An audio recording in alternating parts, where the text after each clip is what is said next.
Hi there, Terkel Century 21 Award, and the Home Show.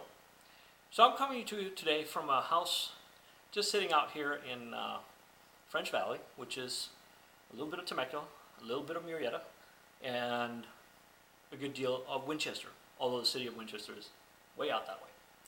What I want to talk to you about today is a bill that was passed very recently, on October 11th actually. The governor here in California basically signed into law that loan modifications cannot charge an upfront fee.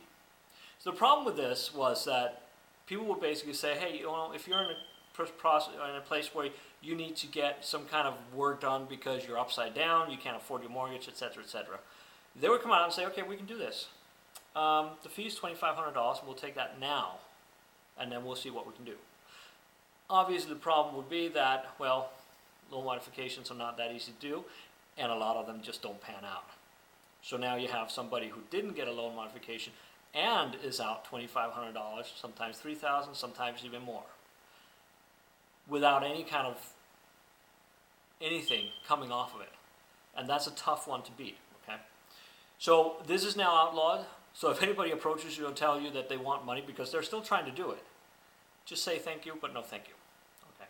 You have a lot of resources. I'm a realtor for one. There's a number of other realtors who will also be able to help you with these kind of things, or at least explore your options. What I'm going to do today is I'm going to really quick explore those options because I keep hearing questions about them. So we have 4 options, and we're on the path here to foreclosure. So that would be option number 4 and the least desirable, okay?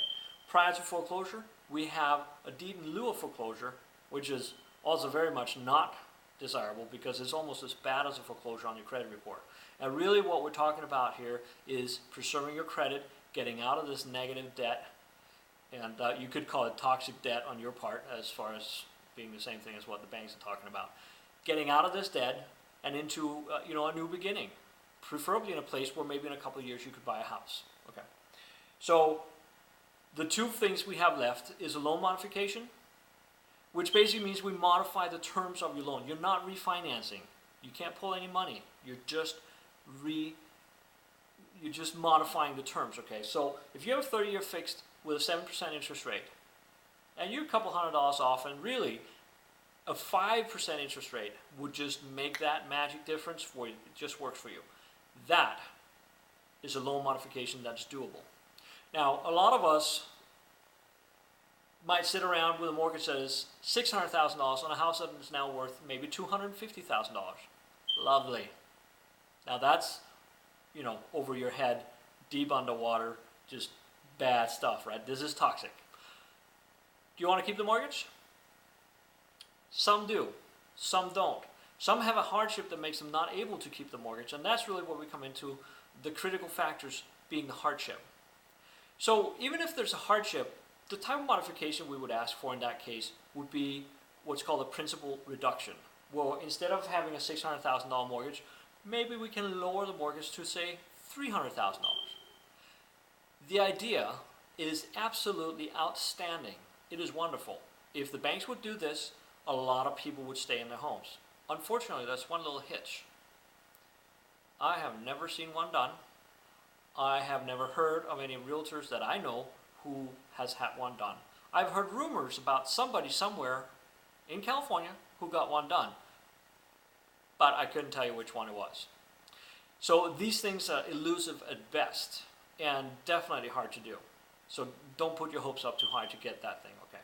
Which leads us to, if the loan modification doesn't put you in a place where you can afford your house, what do? You're going to have to leave it. So, foreclosure? Not a good idea. Deed in lieu of foreclosure? Not a really good idea. Better than foreclosure maybe, but still bad stuff. Okay. The final version is a short sale. This is option number 4. A short sale technically is a short pay, meaning that we pay the bank less than what you owe. You owe $400,000, we sell the house for $200,000. They get paid on the $200,000, and they basically forgive you the remaining $200,000. What are some of the catches? Some of the catches can be that you come into this perhaps not qualifying in your hardship as much as they would like. Perhaps you had refinanced parts of the house or parts of the loan Let's say you took out a HELOC, a home equity line of credit, and spend it on things. Ooh, is that a boat in your driveway? You got my point, right? So we used some of this money, and guess what? They're going to want some of it back. In many cases, 50 to 60%. So be prepared for that little possible ding ding when they wake up and figure out what's going on, okay? Now, if that's not the case, then you could basically be allowed to walk away from the house. And we just closed one yesterday where essentially what happened is the second asked for a sum of money to release the lien. This sum of money is about a tenth of what was owed. And in this case, through different sources and channels, this was released from the first loan, and some other people ponied up some money. That money was put together enough to release the second lien, okay? The first lien said, yes, we'll do it. Hardship, good enough. This is not going to work. We'll rather sell it as a short sale than have a foreclosure on our hands. So this puppy gets all the way through the process, about 3 months of negotiating. We sat in there, hung in there, the buyer hung in there, and somebody just got a nice house for a lot less than what the previous owners owed on it. So that's the ultimate perfect situation. You do this, and you get it sold, and you can basically now walk away, released from the liens. This is what you're going for. You're released from the liens. We write in language that basically helps you either reestablish or clear your credit from late payments and etc., and also release you from the way, or to have the bank waive what's called a 1099, where they would normally ask the IRS to tax you on what you didn't pay, because that now became a gift.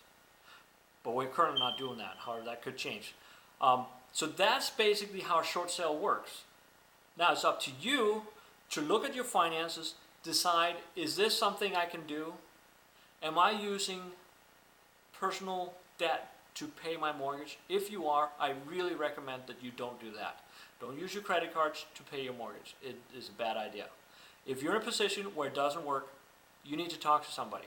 So call me, call a realtor, call one of the hotlines from the government that will help you preserve your home and stay in your home, or at least work out a solution and get going with it. Okay? That's it. Today is Wednesday. I thought I was going to do this yesterday on Tuesday, but I guess it's turning into a Wednesday afternoon coffee thing here. I hope you don't mind, and we'll have more of this stuff coming. Stay tuned. Have a great day.